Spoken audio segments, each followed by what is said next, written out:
All right, we dancing. And today's a very special episode. I have a special co-host joining me, Tom Caserto from New Sure. Jersey. What's up, guys? Welcome, brother. Thanks, Glad man. to have you Good, dancing with us. good So to I'm be here. excited.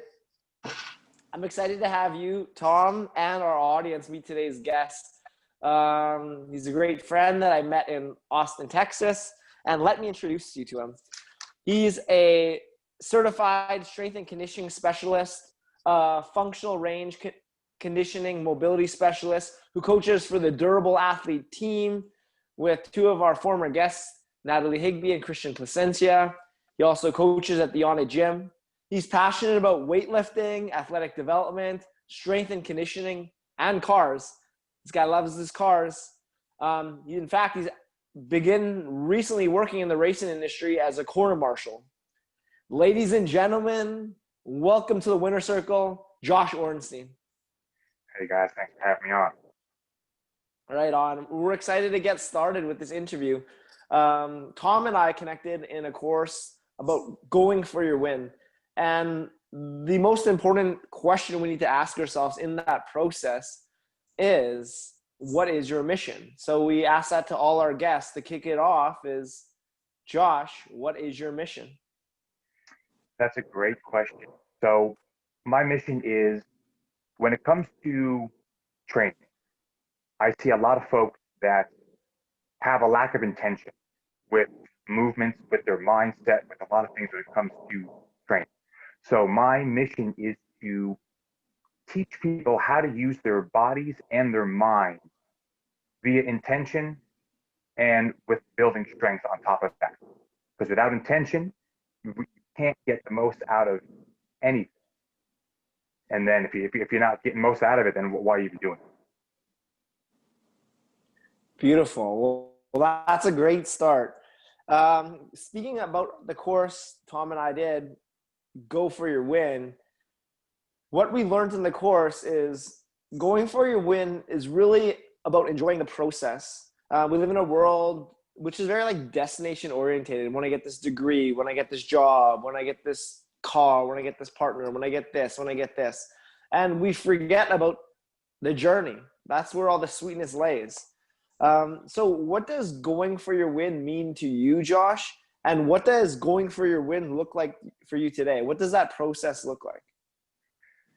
That's a fascinating intro to that question because I've been thinking about something very similar. And it's a win for me is just learning something each day, learning from someone, from an event, even from working with clients that I see on a daily basis. There's always opportunity to learn from everyone and from everything. So as long as I, at the end of the day, can think about, reflect on the day, and be like, hey, I can either do this differently, I can improve here, or that was a big success with this person, or anything really. But that's the biggest win is getting something from your day, not getting through the day. That's And I cool. guess, to the second part of your question, what does a win for me look like today?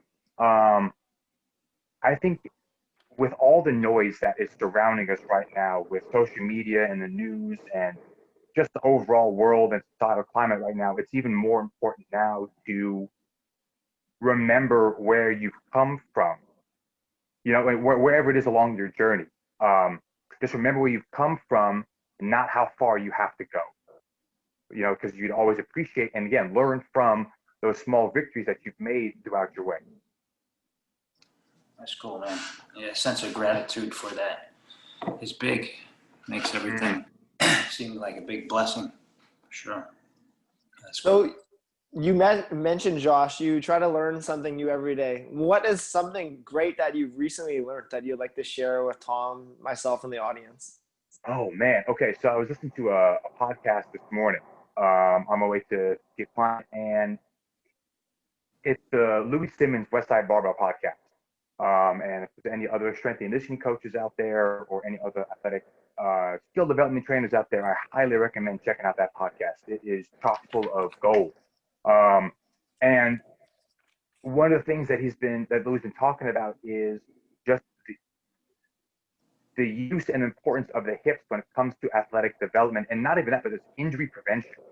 And again, this is all stuff that we've heard about, that we've known, but just the way Louis talks about in detail, um, like it's revolutionized how I think about myself. Like I'm an Olympic lifter, so I squat in a very specific style, but I'm definitely going to change that. I'm going to do a 180 on that. I'm going to do wide sumo squats from now on. Every time I have squats, the only time I'll do a regular Olympic squat is when I'm doing either a snatch or clean. So it's yeah, that podcast has really kind of re-inspired some of my programming methodology. That's excellent. So, I mentioned in the introduction that you currently work on the durable athlete team with Christian and Natalie. Yeah. Talk to us about the durable athlete team. What are you guys doing, and what are you most recently working on? What does your journey look like on joining that team? So Christian approached me in like last May, I believe, during quarantine, and because he's been developing youth basketball programming, and him and I had talked for a few months prior to that just about different programming ideas, kind of seeing where my head's at, and back in May when gyms started to start opening up again, there was a challenge trying to find a space. And so when we ended up finding one, we had about 40 athletes, and he needed some help. And so I was more than grateful and ready to assist him in training these youth athletes. So we did that all summer long. And we just finished about 2 weeks ago with a preseason high school program. And going forward, we just have some small groups with some of those athletes, some one-on-ones, and we're continuing to enhance their mobility via some durability, and just work on what they're not doing with their coaches in school. So that's kind of where we're at right now. And then come time next summer, when kids are out of school again, and we have all the kids coming back, we're going to bring up the APA program and the AJF program again. It's going to get bigger. That's for sure. Mm-hmm. That's great. So Josh, talk to us about how you got to this point in coaching with the durable athlete team. What is your journey? How did you become a coach? You started off, you were born in New Jersey, then you went to Maine, and then you went to Austin. Yeah. Let's talk about your origin story. How did you become a coach? Okay, so becoming a coach was something that happened to me in college. I went to the University of New England, and I went into their pharmacy program initially. And I realized that I was just in that program for the paycheck at the end of school. Because I knew pharmacists make a decent bit of money. So I was like, yeah, that's great, let's do it. And then halfway through my sophomore year, I was like, man, I don't really like that motivation. And a good friend of mine, he was feeling the exact same way. So we transitioned into exercise science. And there was no looking back from there. Just from starting at the general education courses, I realized what you can do with your body via nutrition and training. And it's like, wow, you can optimize yourself. You can get better. You can continually improve. And that, to me, kind of I hadn't really connected those dots before. Like I had trained in high school. We had a good family friend that had given me a curl bar, a bench, some weights, and some dumbbells. And I started just lifting some weights in high school for lacrosse. And again, like going back to my mission, not having very much intention at all, just kind of, my intention was to look good for the ladies, but it wasn't for anything sports specific. But anyway, so in finishing up college, I interned at a inpatient and outpatient physical therapy clinic in my hometown, and I interned at Parisi Speed School. So I did an internship for strength and conditioning and for more rehab. And so finishing up college, I became a chiropractic assistant right after college. and became a licensed chiropractic assistant. I helped a chiropractor open up a second practice in Southern Maine. And then during that time, I was personal training a little bit of my friends on the side. And they're like, you know what, you're pretty good at this, so you should see if you can make this into an income. It's like, I gave it some thought for a little while, and I decided to go for it. And it, so when I worked at the chiropractor, things ended kind of abruptly. We had talked about, where my head was at with training and all that.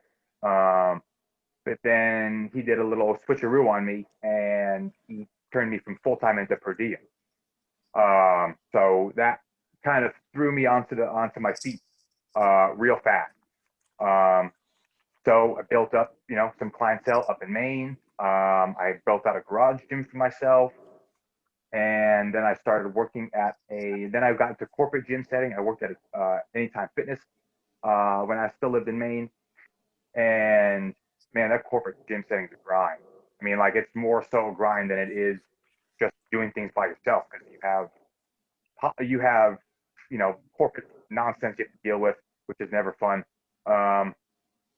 And so during, living in Maine, I always wanted to work at Onnit, coach at Onnit. Listen to the Rogan podcast, and I love the education that they were coming out, all the information they were coming out. They really jived with me. So, I applied for the internship, and with many times over many months following up, I landed the internship.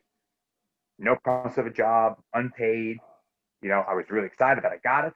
My girlfriend at the time, she's really excited that I got it too. She worked at Patagonia, so she transferred to a different store down here in Austin, and we made the move. We rented an apartment sight unseen, and we still live here today, and that's 3 years. That's going on 3 years. So things have worked out in some ways. And coming down here to Austin, interned for 6 months at Onnit, took many other certs, whether it was an Onnit cert or a third-party cert from FRC or John Rusin, or a weightlifting seminar. There was a lot of good education that I just soaked up like a sponge. I met you, Derek, at one of the Onnit certs. I can't remember what it was. I think it was foundations or durability, but one of those two we took together, or maybe both even. And so, I with my internship, I came down with working with both sports performance and with the general gym population. So again, I created a position for myself during the internship to work with both populations that the gym offered, that the gym had as clients. So after the internship, became a coach, and learned a tremendous amount, even past that, becoming a coach. Met a tremendous amount of people. So the time there has just been totally invaluable. It's been priceless. And so here we are. So at Onnit, I met Christian, and so we hit it off. And he took me under his wing a little bit, helping me really understand some of the durability principles. Really put some good ideas into my head about, just different philosophies of how to move, how to view the body. And that's kind of how I got from where I was in Maine into my coaching career, developing it, and now, working over with the durable athlete team. Along again, I'm still with Onnit, part-time, but I mean, like, we have to make sure that we're doing things for ourselves, because no one else is going to look after you if you're not. Mm-hmm. That's such a beautiful story. And one thing that really sticks out to me in your story is you leaving Maine with all your possessions, with you and your girlfriend, Nicole, to start anew in a city on just faith. That you could do this. And you gave away your work, your talent, to earn your spot. You interned for 6 months, and you earned your coaching position that later came. So let's talk about that courage to leave Maine. That's like a place a lot of people get stuck with on their win, is leaving their safe, known world and you had a safe, known world in Maine. Let's Mm-hmm. talk about that how you left. What did that process look like? Man, so how do we leave? So we donated a whole bunch of stuff to some parts of my family, to Goodwill, a whole bunch. We sold a bunch of things, um, and we just packed up my Volvo. So whatever fit in the Volvo, we just drove across down to Texas. Um, and I was really nervous up until we got down here. I mean, if it wasn't for Nicole, I don't know if I really could have made the jump. Uh, I am my own worst enemy. I get in my head a lot. So just having Nicole, having her support, and realizing that, we're going down with a massive opportunity for both of us, um, you know, really, to me, I put that in my mind to try to outweigh that fear factor. Excellent. That is a real tip for people in that situation, is to have that faith rather than that fear. Mm-hmm. What are some other advice you have people that encounter fear, whether that be a move or anything? Fear is something that routinely comes up to us each day. How do you battle fear each day, Josh? Uh, Talk it out with someone that you love and you trust, whether it be a significant other, a good friend, a parent, mentor, whatever it is. But you have to have an outlet that you can talk about ideas with. Because if you just talk about things in your head, you just go through the same loop, and it's hard to kind of break that thought cycle until you express an idea and someone else can give you some feedback on it. So that's what I would suggest to anyone who has issues, some struggles getting over courage and getting out of their own way, is just talk it out with somebody you love. Mm-hmm. And you could also talk it out with yourself through journaling. That's a practice that helps me. But acknowledging what is coming up, I think, is a great thing to do with others and with the self. Mm-hmm. So another question I have about your journey is your internship at Onnit. You were there for 6 months before Mm-hmm. getting hired. So what did that look like when in the head, I'm sure you're thinking, okay, like, am I going to get a job? Like, how long am I going to have to keep on interning? Like, I need to earn some money. Talk me through Yeah. that process. So that process. All right. So got the internship, started up, super nervous. And then I interned under Jeremy Hills, essentially for most of my internship. And he was just like, hey, I mean, like, they vetted you, you're here, there's nothing to be nervous about. Have confidence. So, there's one thing that he taught me, is that, just be confident in your skills, be confident in your knowledge. Because if you're at some place, you're not there by accident, you're there on purpose. Whether you put yourself there or it was a combination of you and somebody else, but just have trust in your skills. Um, and so that was really good to hear, literally day one, morning one, 6 a.m. when I walked in the door. That was a beautiful thing to hear. It really helped set my mind right. And I didn't, yeah, again, no source of income. Cole had a part-time job. Um, Granted, we had some savings coming down, but I'll say that, one of the coaches at Onnit, Sean Clements, he was a massive help, him and his wife, Ashley. He sent me over to where his wife worked, Victory Medical Center, and I worked as a kind of like a wellness center tech, for a little while, for about a year, I think, until I became full time at Onnit. Because when I first started Onnit, I was part time, so I still needed a little bit more of a supplemental income, um, until I was financially ready to be on my feet. But during the internship at Onnit, yeah, there were times when I would get hints from management and the staff there. Be like, yeah, you're doing well. We'd love to have you on board. And then they would go for a couple weeks in a span where I wouldn't hear too much feedback. And then every couple weeks or so, I'd get good feedback. So I knew that I was heading in the right direction. It was just a matter of time until I got the offer. Excuse me. And I remember June, I was outside with Juan and Jeremy, and they made the offer.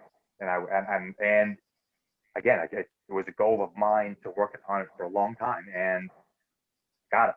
So I was extremely happy and pleased that I was able to land. Hmm. So you faced your fear of moving away from your comfort known world in Maine, with not sure how things are going to turn out in Austin. No. But along the path, like every hero does on their journey, is they've met different helpers. You mentioned a few: Sean and Ashley Clements, Christian, Hmm. Jeremy Hills. You've met a lot of mentors, whether that be in person at the Onnit certifications, FRC. You've met them online, like Louis at the West Side Barbell. So let's take a moment to recognize some of your helpers and mentors.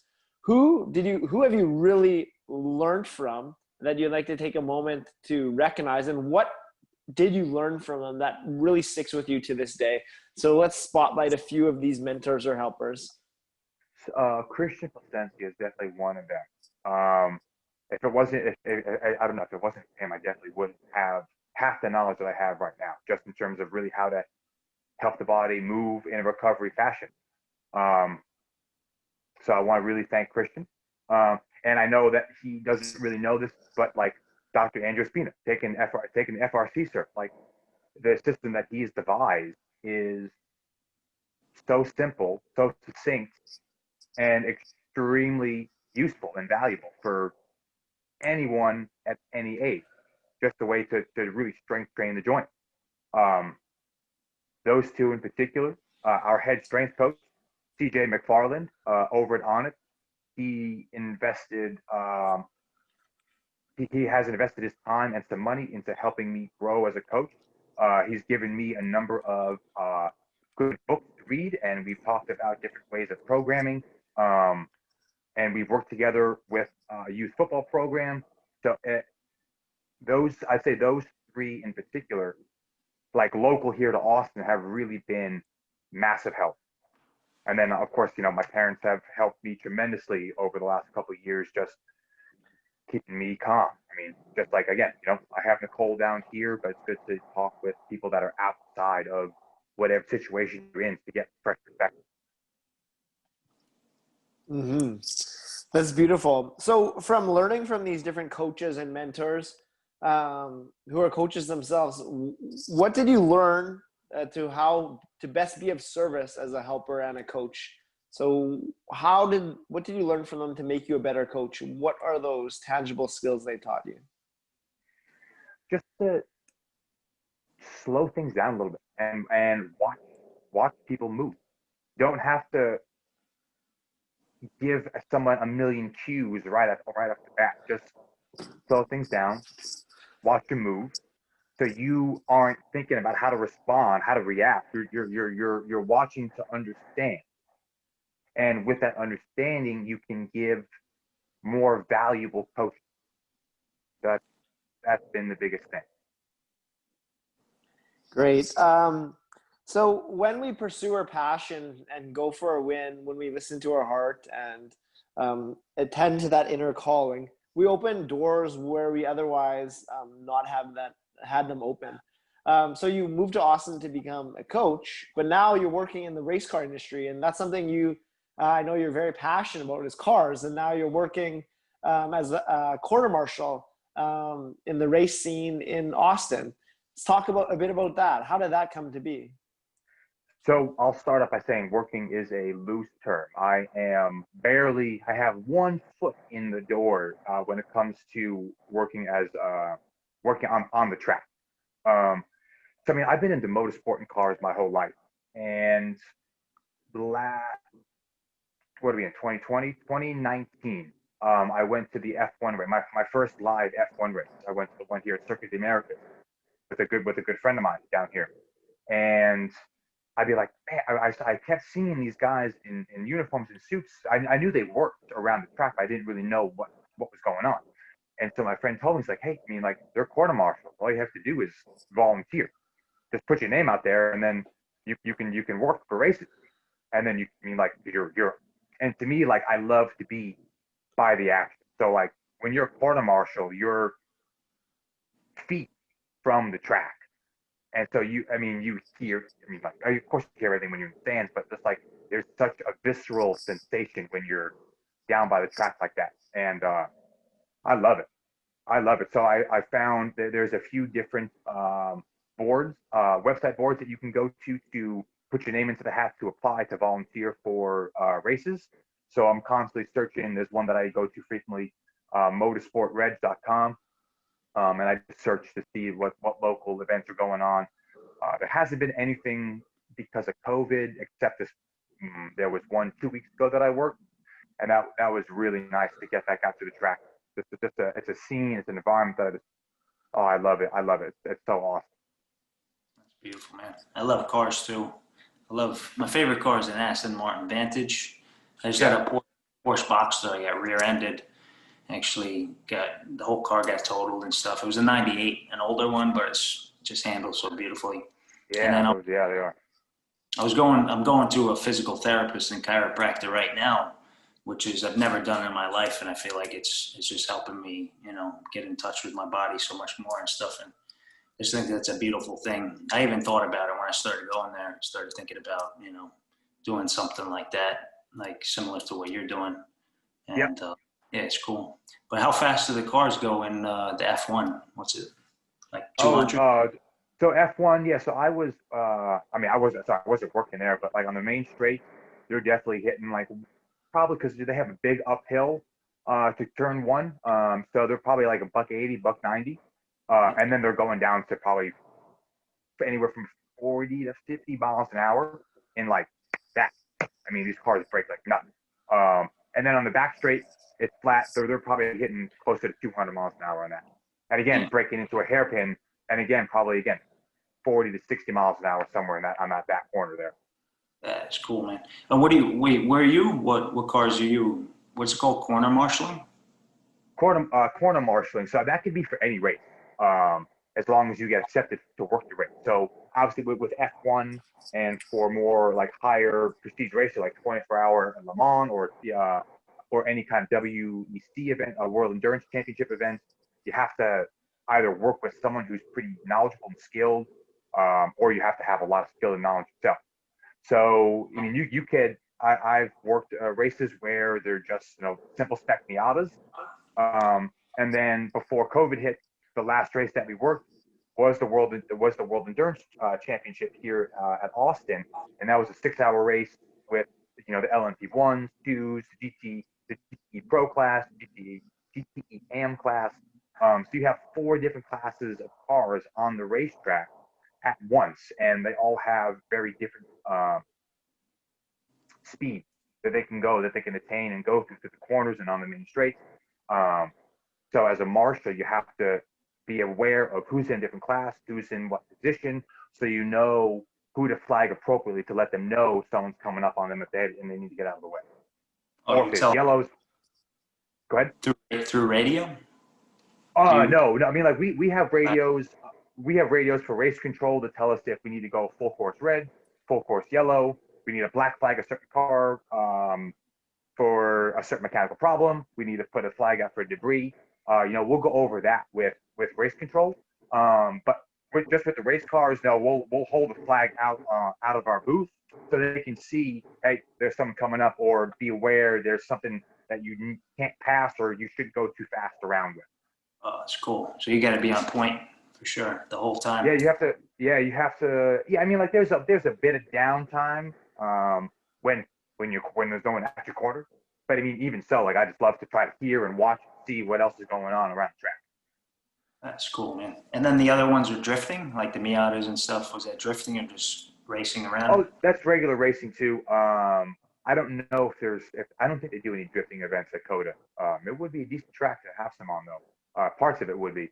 I don't know if there's any drifting events locally down here. Not that I've seen.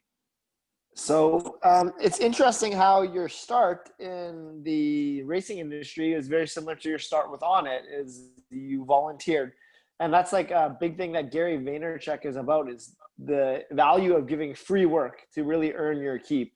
Do you see yourself doing more work in the racing industry in one way or another down the road? Is that something you'd be interested in? Oh, absolutely, yeah. Like when I was at the F1, I had, I call it epiphany, not, but like over my life, like I've worked with cars, I've worked with training, at least I should, in my professional career, I've worked with cars and I've worked with training, and I need to have both in my life to have some. I feel my happiest and most successful when I have both of those things in some capacity in my life. And I really miss it if I don't have one of those things. So my goal is to be a sports performance coach for one of the high level F1 teams. Yeah, That's my creme de la creme. That's my top goal, is to be a sports performance coach for an F1 team.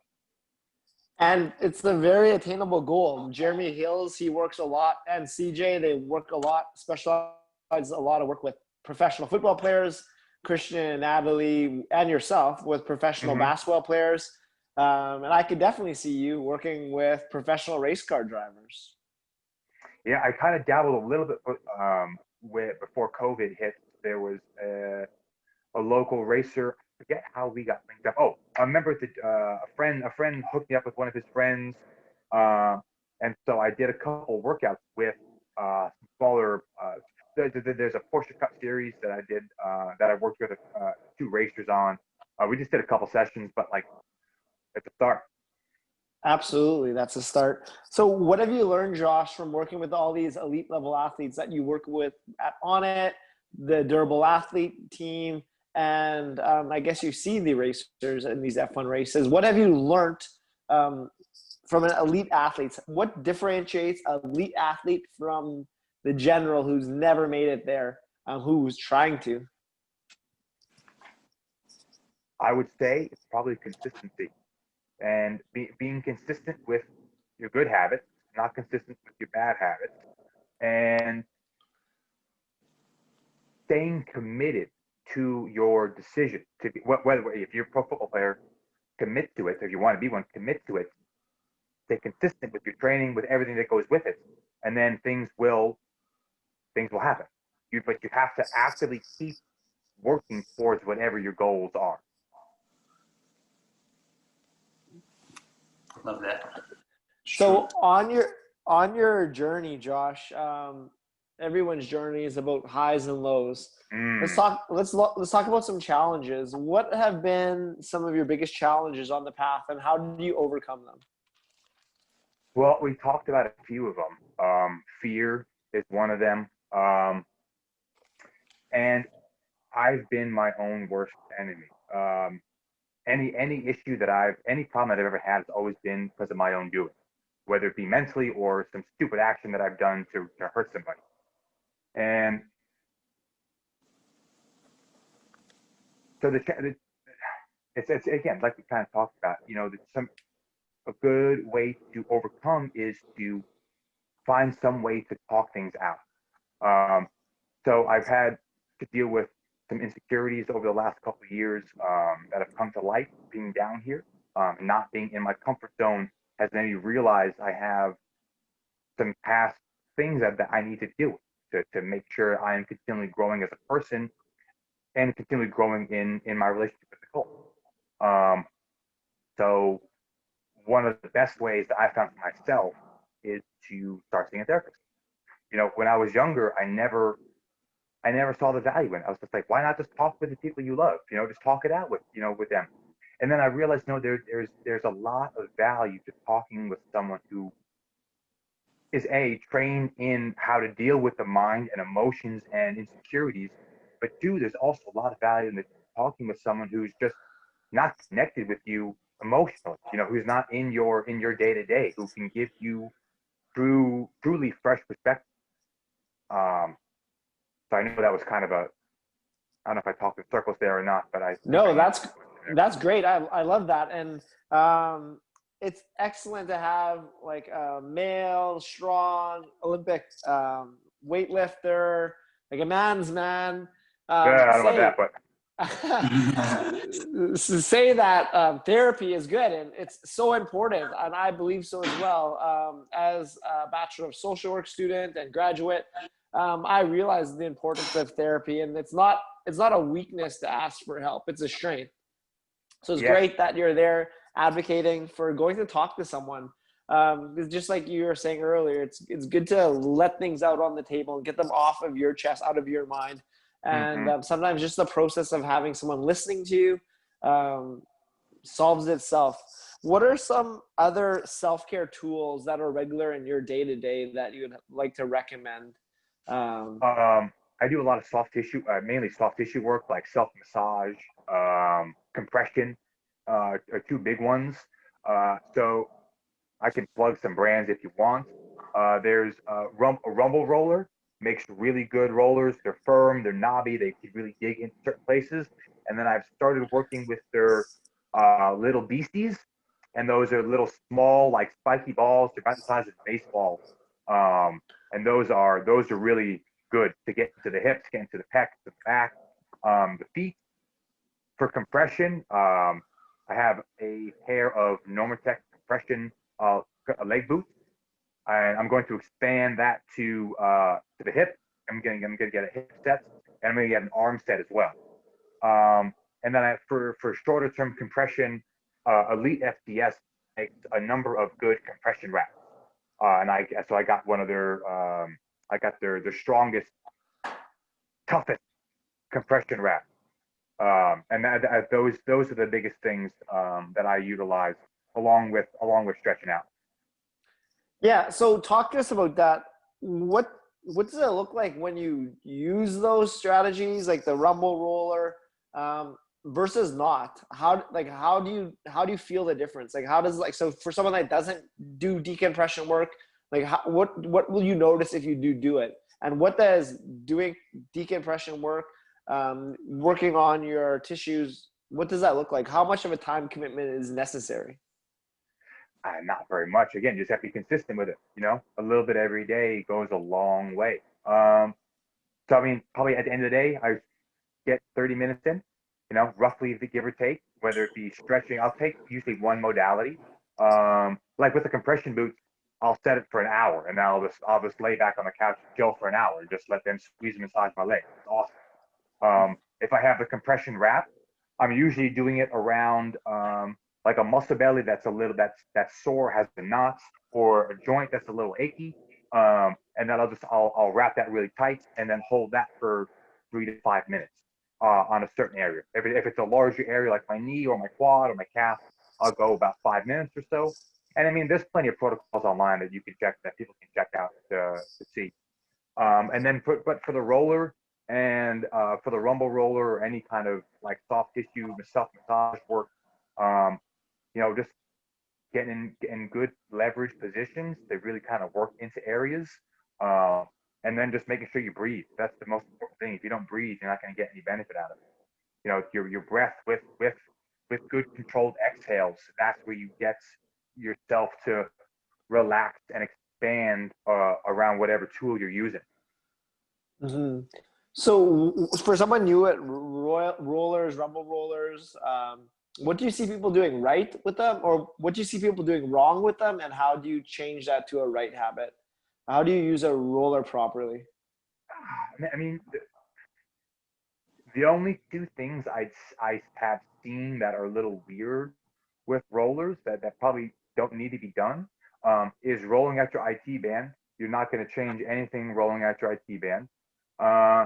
And then if you're rolling out your back, so people like to roll out their back. I see people crank on their neck. Don't crank on your neck. Those are the two biggest things.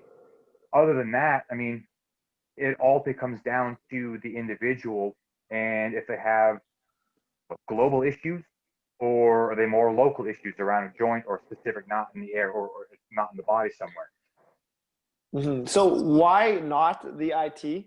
I've heard that before too. So could you explain that to the listeners on why it's not beneficial to roll out the IT band? Well, it's not that's not beneficial. You're just not going to get any. You're not going to. Yeah. People think that they roll out their IT band, they're going to get more length in their IT band, and that's not the case. It's a thick piece of fascia that is meant to hold us up. Like when we were walking on all fours, the IT bands were muscle, and now that we're upright, we're bipedal, that muscle has come up into the hips, and now we have a strong band of fascia on the outside of our legs here for stability. And I mean, like if you want to get any kind of change, you literally need 2,000 pounds of pressure in one area to make a change. I don't think anybody really wants that on their body. Like I've done body tempering with like 135-pound steel roller, just 135, not 2,000. That's plenty. That is plenty on muscles, not even on the IT band, just on your regular muscles. That is plenty of pressure. You definitely need to breathe there. That's for sure. So for the roller, do you like to roll on it, or do you find like a trigger point and just relax on there, or do you a bit of both? For sure, both. You know, I'll generally start with myself or with clients, and then just again do large global motions. You know, up and down the whole spine, a little rotation on the spine. You know, up and down the legs and the backs of the legs, and then as you go through, you'll find, you'll find your hot spots. And then with the hot spots, you know, generally I'll start with a roller that we can focus in on with the hot spots, and then we can go into a smaller tool like a tennis ball, lacrosse ball, golf ball, to really just there you focus more of your weight onto that one spot, onto the ball, instead of being first over the roller. Mm-hmm. So throughout our day-to-day, we encounter resistance, and author Stephen Pressfield describes resistance as that negative force in the world that keeps us from preventing our dreams. And resistance is something that we're going to come up face to face again, day after day after day. What does the resistance looks like in your life, Josh? And how do you overcome your resistance? Great question. A few different things there. One we kind of talked about already. You know, I think this is true for just about everyone. You are your own worst enemy. You give yourself the most resistance with all your mental nonsense that you talk about with yourself.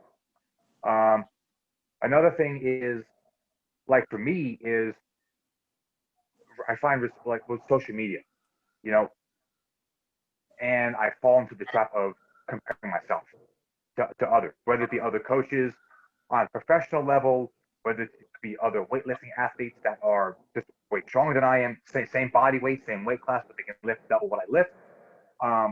And that gives me a tremendous amount of resistance, because that further feeds into just me being my own worst enemy, just me being the resistance. So I just don't look at it anymore.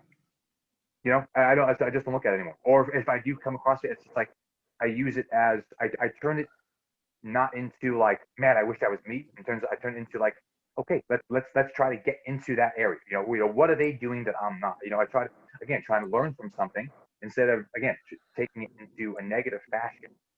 You know, what are they doing that I can learn from to get me to where they are? Mm-hmm. Choosing to be inspired. Yes. And it's so easy nowadays. I just feel like, again, with society being in such a weird place right now, I just feel like there's a lot of, you know, just hands up, like whatever, you know, people are just some people are just giving up a little bit. You know, I see that a lot mentally. You know, my significant other, Nicole, she's working from home, and I overhear some of the conversations that go on, and it's just like, man, people are so entitled. People are not thinking properly. People are so outward, and they're not thinking about how to make themselves better. Mm-hmm. For someone trying to make themselves better, whether that be physically or nutrition wise, because I know you're on point with both, a resistance that comes up for them is like, well, they think of excuses why not to go to the gym or why not to follow their diet. How do you recommend for those people to overcome that form of resistance, which I'm sure a lot of your clients encounter, putting in those reps? Yeah, I mean, it's the training is a much easier pill to swallow for folks. It's just like it's something it's still a really good habit to build, something else that you can actually physically do and see the changes with. Nutrition is much harder. That's much more attached to psychology and behavior and emotion. And so I used to be very dogmatic when I was in my early 20s, coaching. Excuse me. And I used to really be strict with people on how they should eat. And as I've grown up and I realized that change is hard. Having had to change myself, and I know that I have my own resistance to my own changes that I want to do. I have become more empathetic when it comes to dietary counseling. And again, I'm not licensed to do anything. I don't make meal plans or anything like that. But if people ask, I'll kind of guide them a little bit. But people know what to do. It just matters if you want to do it or not. Everyone knows what to do. It's just a simple choice that you're going to do it or not. Simple as that. Absolutely. Okay, so let's talk about Olympic weightlifting. Why do you love Olympic weightlifting? Because it's hard. You're never done. You're always searching for more strength and better technique, and then the combination of both. So I've been doing it for 3 years, and have loved and hated every minute of it. There's super high highs and there's very low lows. I'll have great training days and I'll have terrible training days. I'll have good competitions and then I'll have terrible competitions where it's just like, why am I doing this? Like I'm already, it's already hard enough for me starting at 27, not 7. So there's already an uphill battle there, but I just love the challenge. It really helps keep me in full body shape. Because I don't play any other sport really competitively. I just do for like pickup for everything else. But weightlifting, it really helps. It keeps me accountable to my training and everything else. Like I have to be accountable to my nutrition, my sleep, everything else when I stay on my weightlifting track. Mm-hmm. I think it's interesting how you started at 27, because you're a very yes or no type of person. Like, if you want to eat healthier, yes or no? Yes. Okay, well then you eat healthier. If you want to learn something, if you want to exercise, do it. And the same thing as strength and conditioning. A lot of people would have had a lot of resistance to start something so late. You were definitely late in the game if you compare yourself to those that start it's at 7-year-old. How did you develop that mentality that you just go for it? Great question. I really don't know. Just something I've always tried to do. I've always tried to just be a better person. I know I've had my mistakes over the years, some big ones over the years too, I might add. But as long as we can learn from those mistakes and keep growing, that really helps build mental fortitude. I don't think there's anything better than that, than mental fortitude.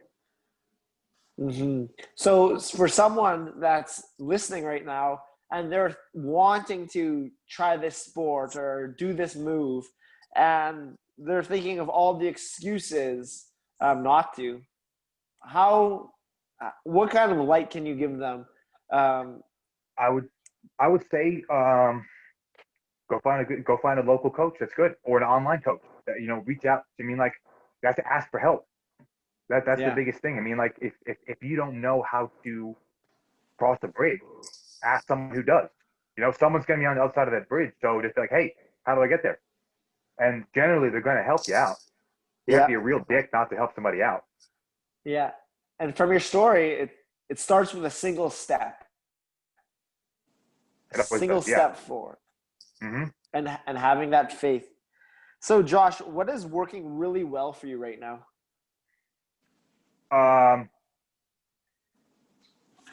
Everything's kind of firing on all cylinders right now. Training's going well. Professional growth is going well. Work is going well. Relationships are going well. Things are in a pretty good place right now. Excellent. Well, the follow-up question is, what is not working well for you right now? And how are you in the process of discarding it? So where's one area that is not working how you'd like, and how are you moving forwards to changing that? It's a simple thing, but something that's not really working for me right now is, again, it's not a big problem at all, but just myself personally, my goals, it's getting the required amount of food that I need. I find myself psychologically or mentally not being there. So if I don't eat, I can't train. And not that I can't train, but just like my training sucks, my recovery sucks, everything else sucks. So because my body burns through fuel so fast, I need to make sure that I constantly replenish. And I have lost my meal prep habits. It's funny, like once COVID hit, like I just like I'm trying to regain a lot of my habits that I've had pre-COVID back into this post-COVID world now. Mm-hmm. What does your nutrition look like? Well, what do you mean look like? What, Like what do I like, eat overall, or? yeah. What is your ideal nutrition? Like, you're someone that does a lot of studying with yourself and through books and texts. Like, what have you learned? I know you're not a registered dietitian or whatever, like you said, but you can still give advice on what do you do with your nutrition that works well for you. So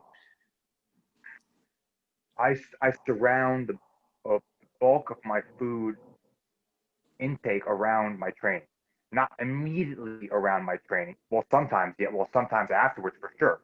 Um, but like if I have if I'm gonna eat in 8 hours, I make and I'm gonna train right in the middle of those 8 hours.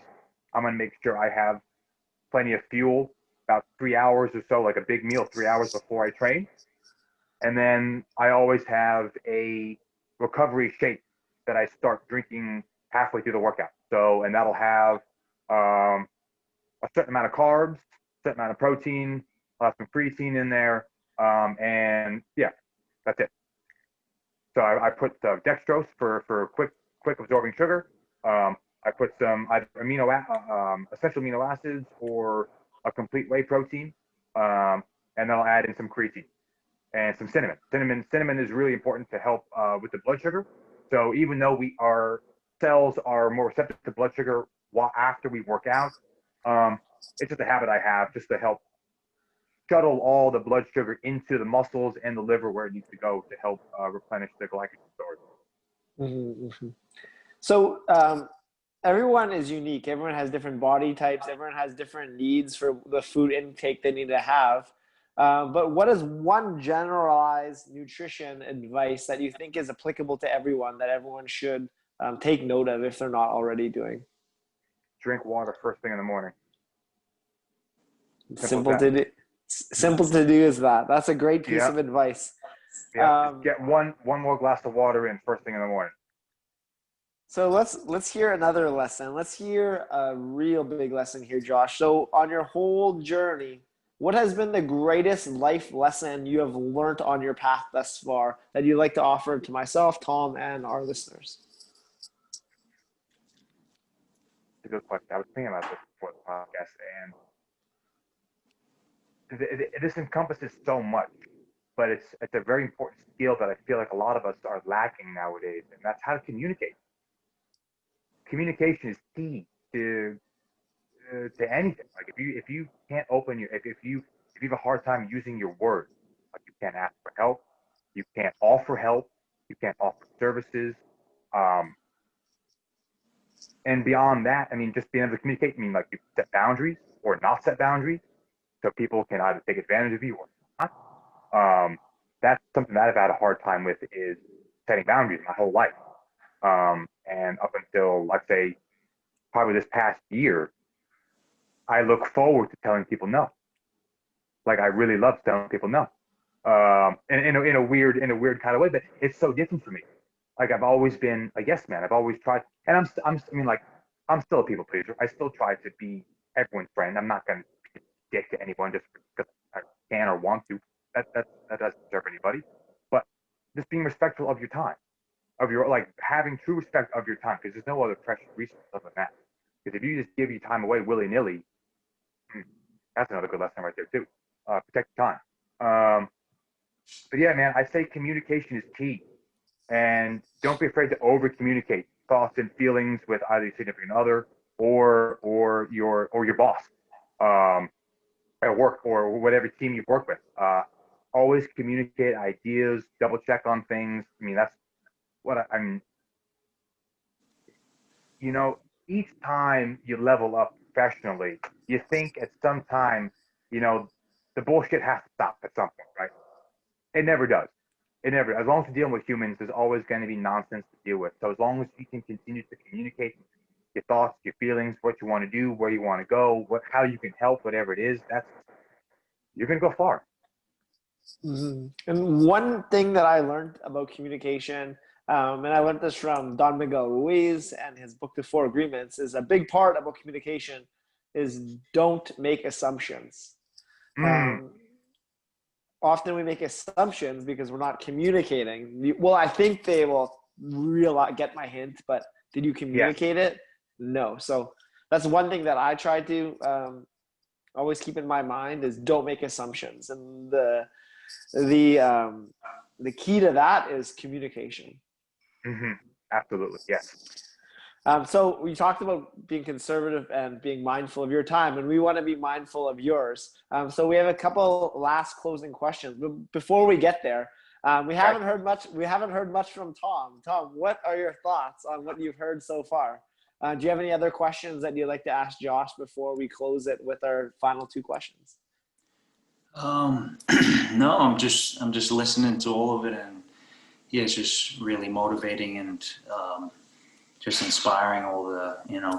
All the information you shared here about all the your journey and everything, and the process which you went through and what you're coming to understand about yourself, and just everything that really satisfies your soul in life. Seems like you're all around very balanced, and I think that's beautiful, man. And I appreciate you sharing all that and everything. And what part of New Jersey are you from?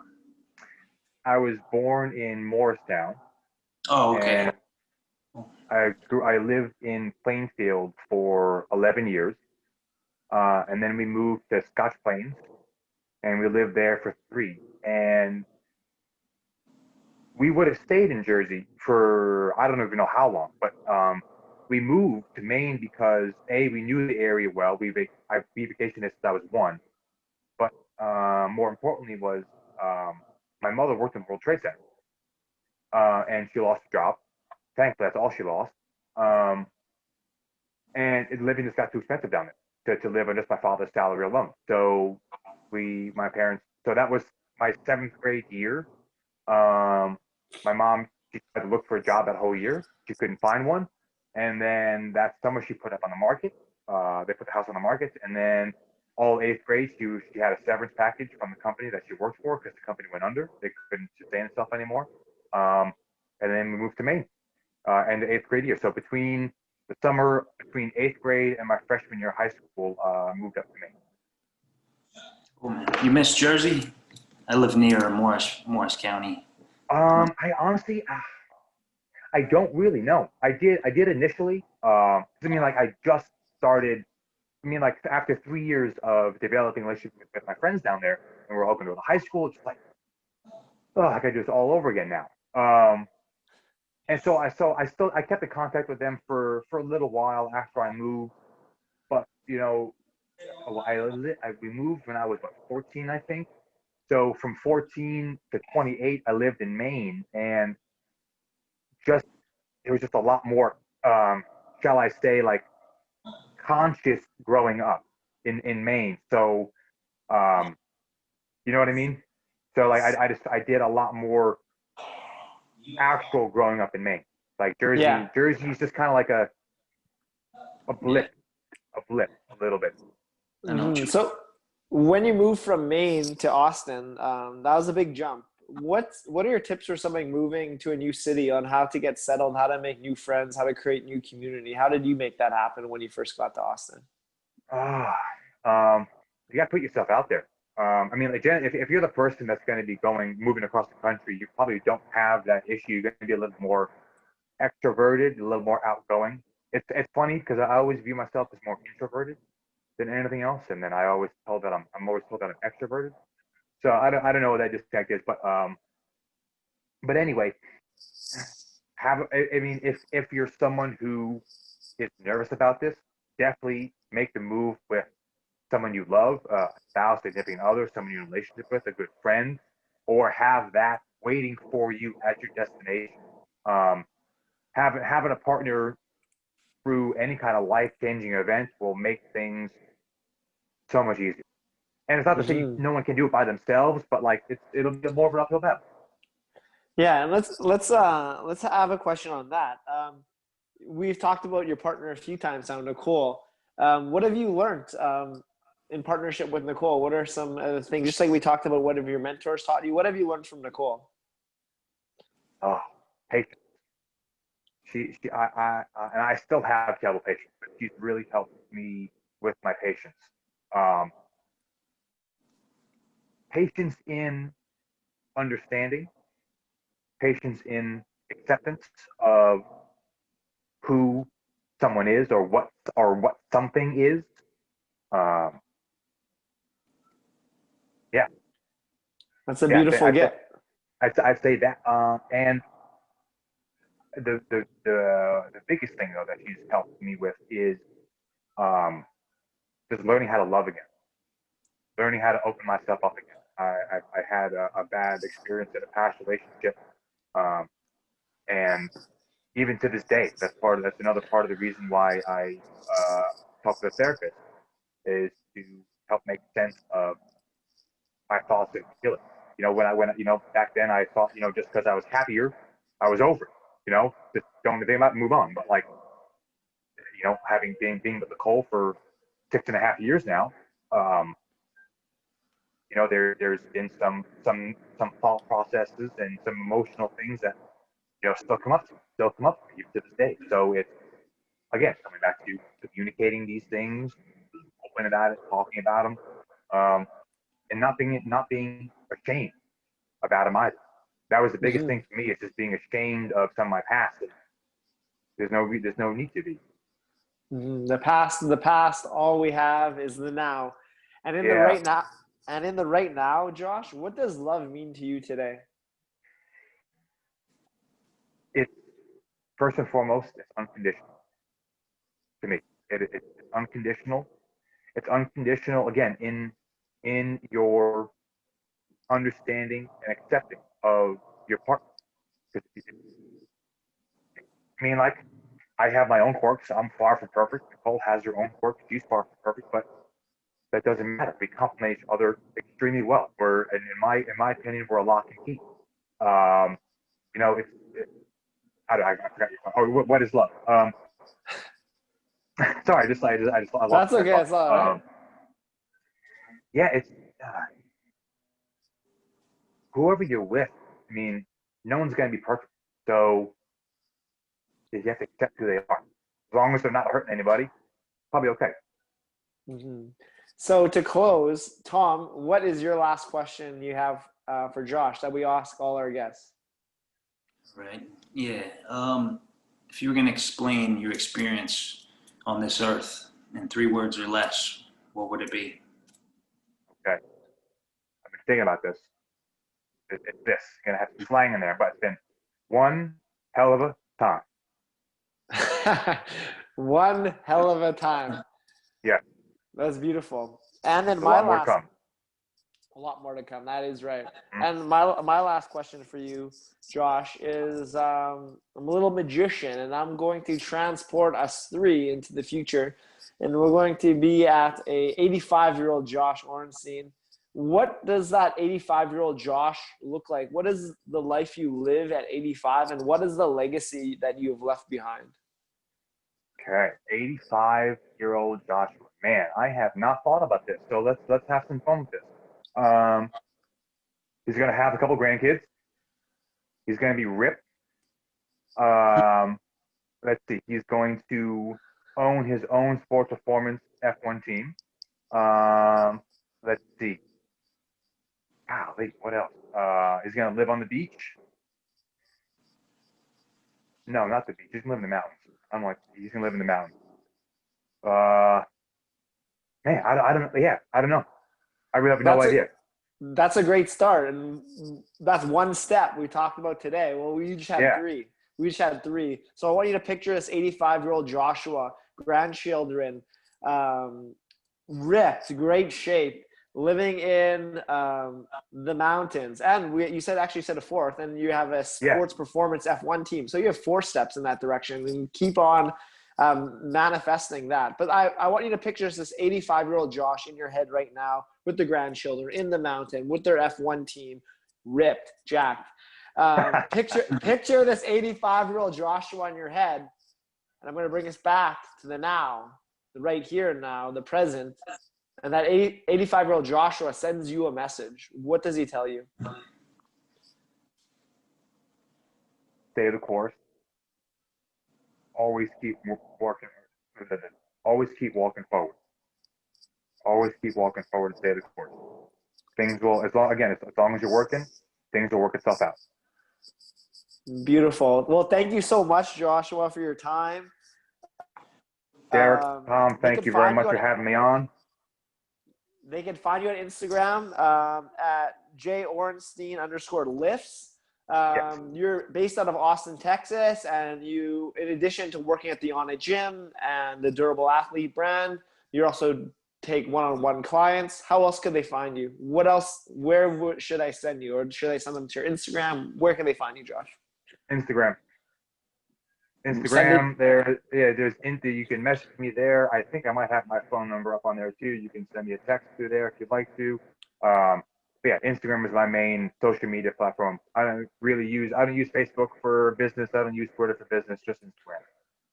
Excellent. So if they want to train with you, which I highly recommend, send them a DM and get to the work, get to a stepping, as we say.